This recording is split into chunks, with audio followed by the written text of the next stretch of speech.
Where did we come from? I mean, it's one of the biggest, most mind-boggling puzzles in all of science. It's a journey that takes us back billions of years and makes us question everything we think we know. So let's dive in and explore the evidence, the theories, and the mysteries of our own origin story. It really is the most fundamental question, isn't it? And to even begin to find an answer, we have to rewind the clock way back to the very beginning, to the first flicker of life on what was once a barren, rocky planet. You see, before we can even get to humans, we have to tackle a much bigger question first. How did life, any life, get started in the first place? How do you go from rock and water to something that's, well, alive? This is the story of that first spark. For centuries, a lot of people just assumed life, well, just happened. They called it spontaneous generation.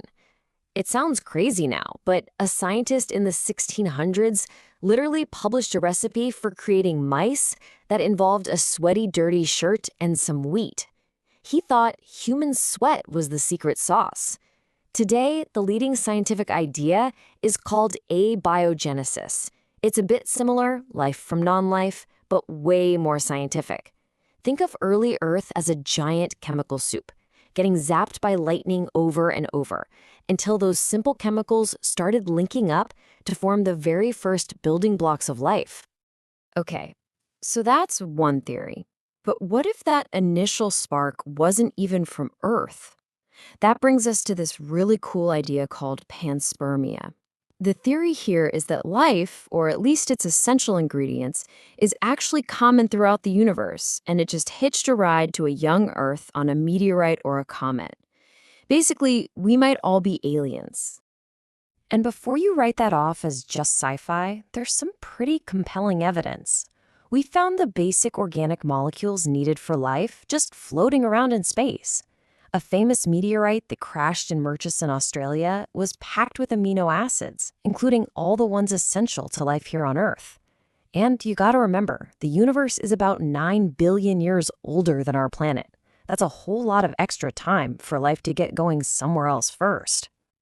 So, whether life started here or arrived from the cosmos, once it took root, it didn't just stay as simple goo. It started to change, to adapt, to become more and more complex. And that brings us to the incredible engine that drives this entire process, evolution. Now, one of the first big ideas about how this worked came from Jean-Baptiste Lamarck. He thought that if an animal changed something during its lifetime, it could pass that change on. His classic example was the giraffe. He figured they stretched their necks to reach high leaves, and because they did that, their babies were born with slightly longer necks. Makes sense, right? But then Charles Darwin came along and completely changed the game with natural selection. He said, no, it's all about random chance. In any group of giraffes, some are just randomly born with longer necks. Those are the ones that can eat more, so they're more likely to survive and have kids, passing on those long neck genes. Darwin's whole powerful idea really boils down to 4 simple steps. 1, you make more babies than can possibly survive. 2, all those babies have tiny random differences. 3, because there isn't enough food or space to go around, it's a constant struggle to survive. And 4, the ones who happen to have the right variations for their environment, the fittest, are the ones that win that struggle, have kids of their own, and pass on those winning traits. And that, in a nutshell, is how you get everything from a microbe to a blue whale. Now, Darwin was a genius, but he didn't have all the answers. He had no idea how those traits were passed down. That piece of the puzzle came from Gregor Mendel and his experiments with pea plants, which gave us the whole field of genetics. Later, scientists discovered mutations, the source of all that random variation. And by the 1940s, it all came together in what's called the modern synthesis, locking together Darwin's big idea with our understanding of genes. Okay, so we've got the spark of life and we've got the engine of evolution.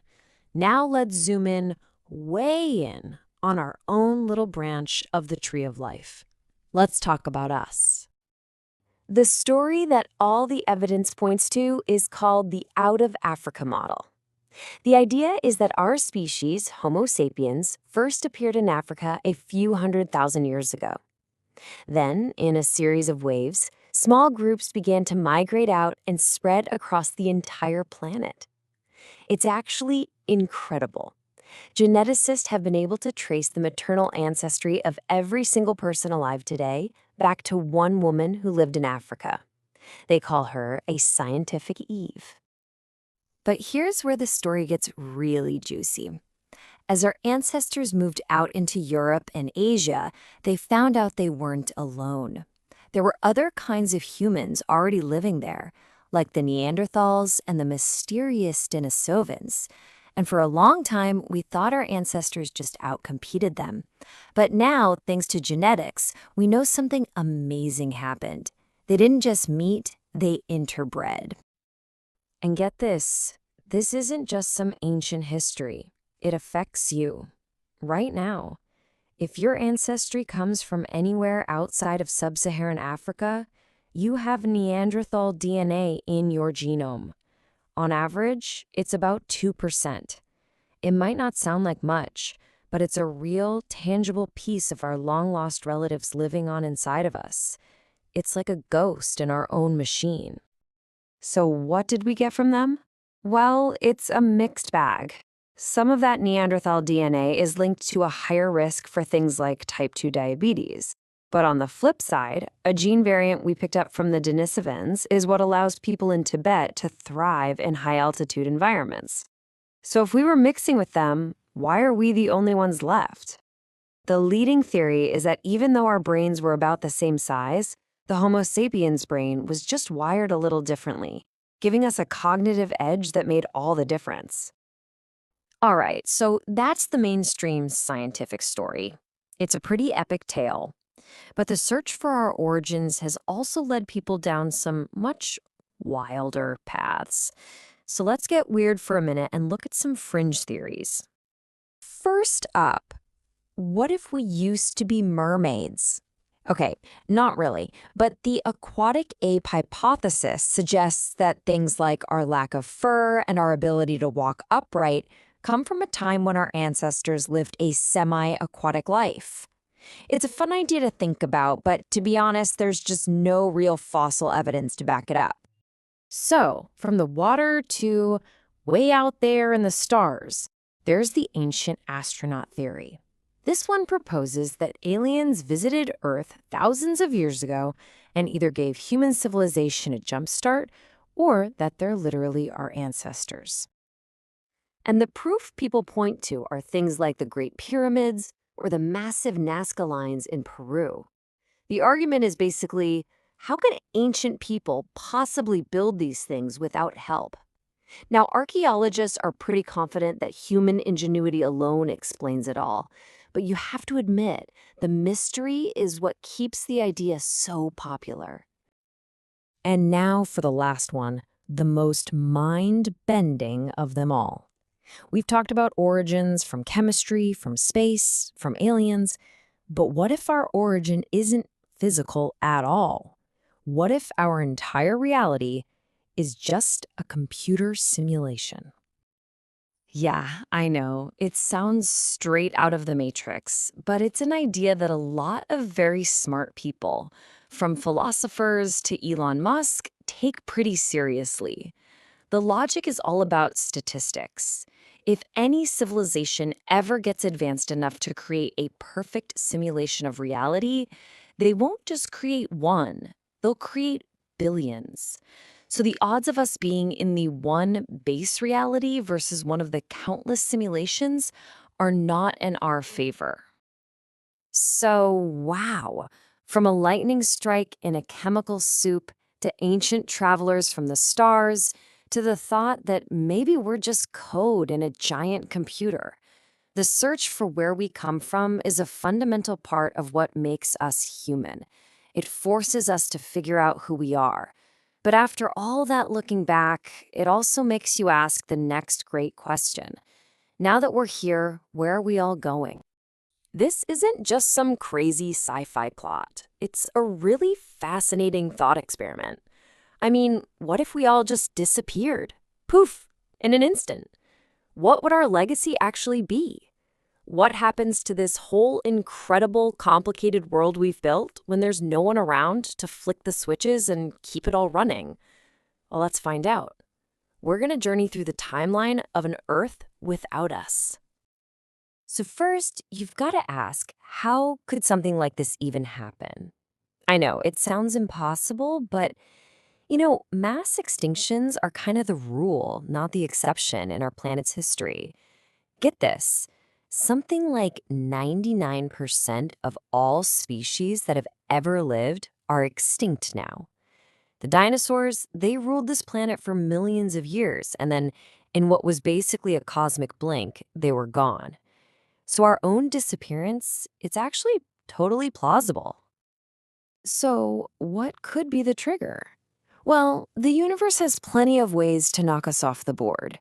You've got your classic asteroid impact, a supervolcano like the one under Yellowstone blowing its top, or maybe even a nearby star going supernova and frying the planet. But here's the thing. While we're busy looking up at the sky for threats, maybe the real danger is right here with us. A pandemic we can't stop, an AI we can't control, or, the big one, nuclear war. So what does a number like 1 in 14,000 even mean? Well, a study out of Oxford University figured that's the annual chance of humanity going extinct from natural causes alone. To give you some perspective, your odds of being in a fatal plane crash are pretty much the same. And the really sobering part? That number only accounts for nature. It doesn't even factor in all the crazy stuff we could do to ourselves. All right, so let's say it happens. We're gone. The first few days and weeks, oh man, that would be a spectacular, cascading failure of everything we built. Our automated world would just start to unplug itself, one system after another, in a beautiful, terrifying domino effect. The collapse would be almost instant. First, this incredible worldwide silence. Then, within 24 hours, darkness. Power grids fail, and the lights go out for good. Our automated systems, they'd try to save themselves. Nuclear plants would all flip into safety mode. But it's a losing fight. Without people, the machines just can't hold back the chaos.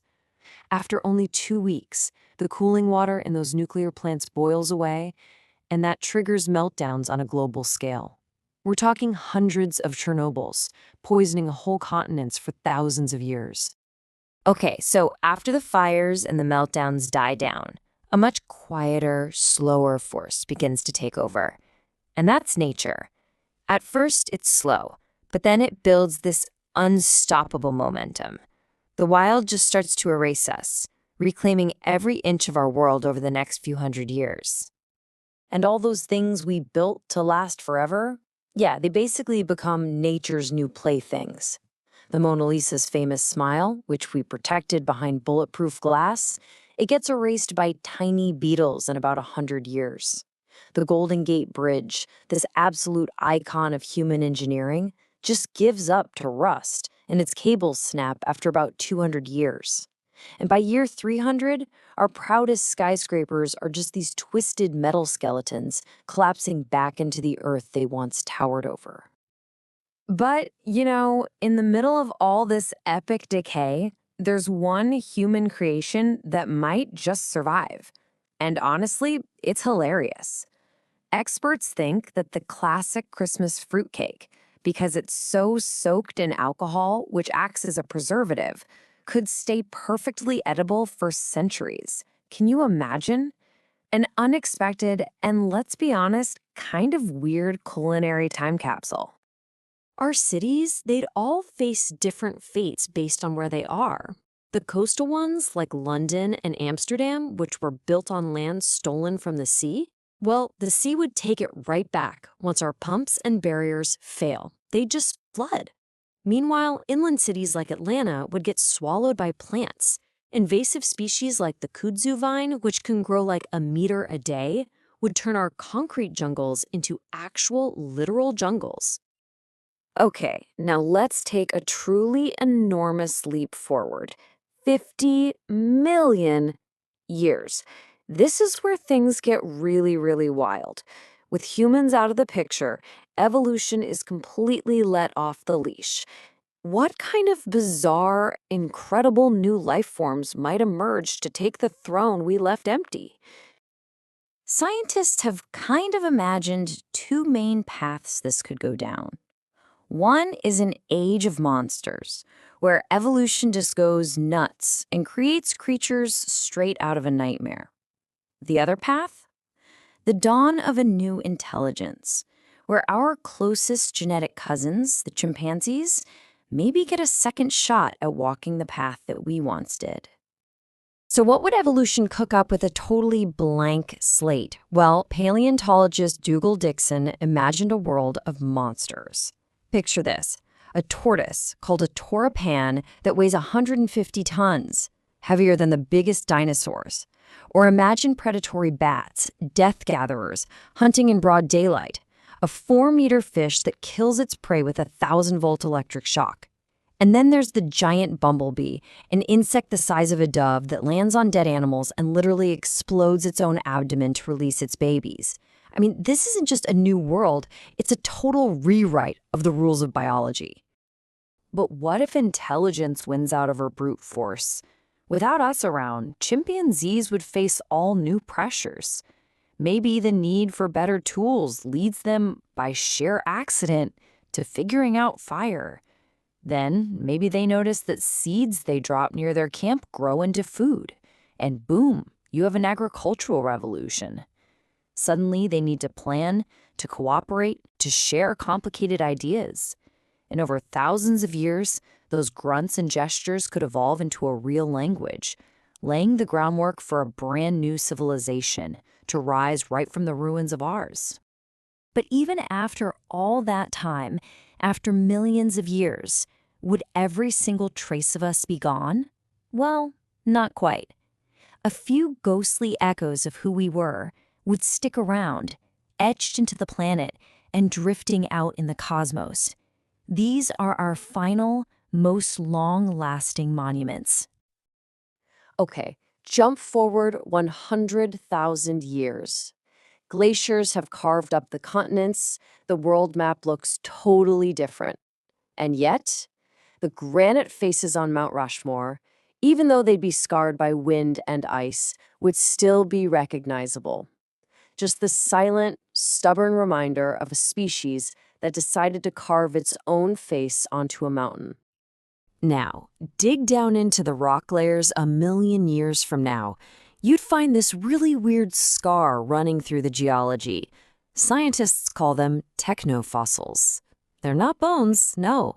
They're our immortal trash, a thin, unnatural layer made of compressed plastic, bits of glass, and tiny ceramic microchips, the permanent signature of our time on Earth. But you know what? Our most enduring mark isn't even on Earth. For that, you have to look out at the stars. The Voyager Golden Records, they carry a kind of radioactive clock made from uranium-238. Its half-life is 4.5 billion years.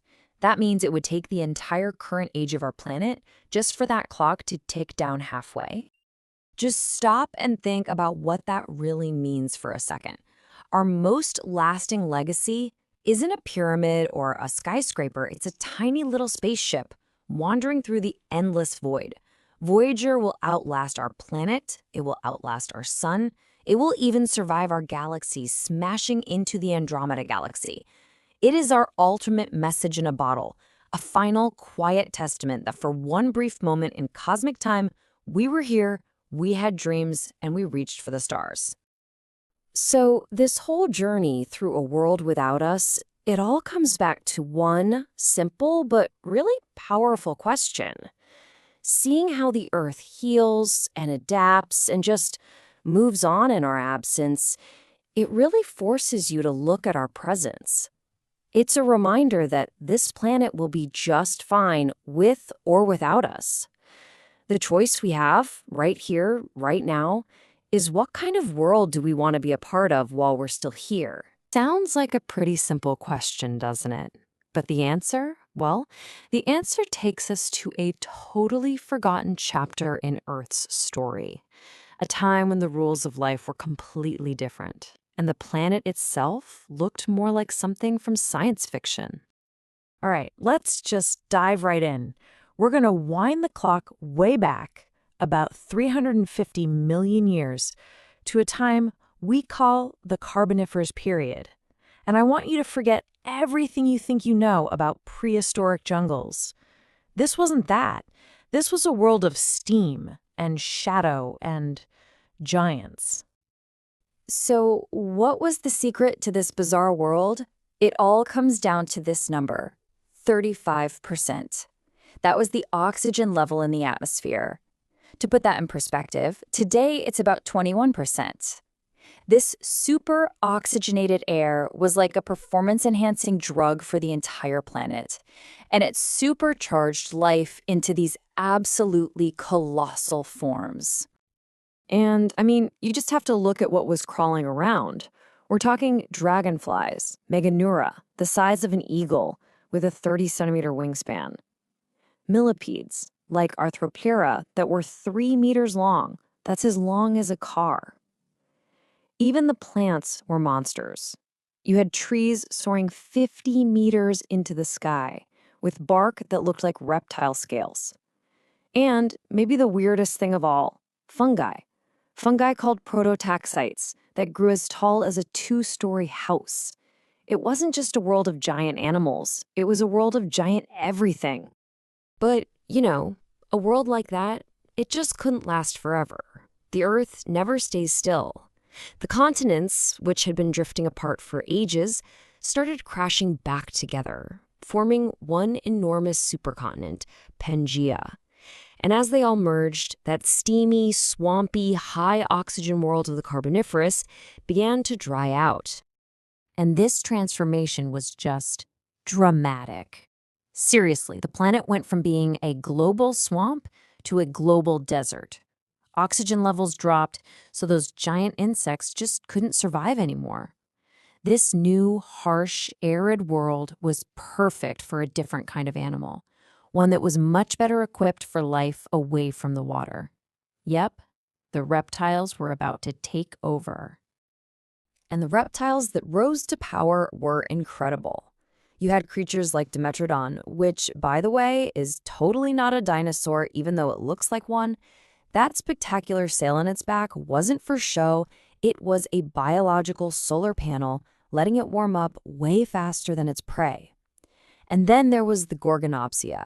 I mean, look at this thing. Saber teeth, a body covered in partial fur, and a third eye on top of its head to sense light. These guys were the apex predators of a tough new world. They looked completely unstoppable. For millions of years, these Permian kings ruled Pangaea. It really seemed like nothing could challenge them. But they weren't prepared for their greatest enemy, the planet itself. And what happened next wasn't just an extinction event, it was the single greatest catastrophe in the 4-billion-year history of life on Earth. It all started in what we now call Siberia.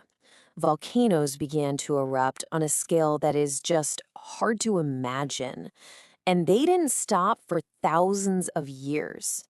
This pumped trillions of tons of CO2 into the atmosphere, which triggered runaway global warming. Then, as the planet heated up, huge reserves of frozen methane on the ocean floor started to melt and bubble up, pushing temperatures even higher, faster. The world became a toxic oven and acid rain poured from the sky. Can you imagine what that was like for the creatures on the ground? A Gorgonopsia, maybe just digesting its last meal, suddenly finds the entire world is on fire. A Dimetrodon hunting on the coast is just erased from existence by a colossal tsunami.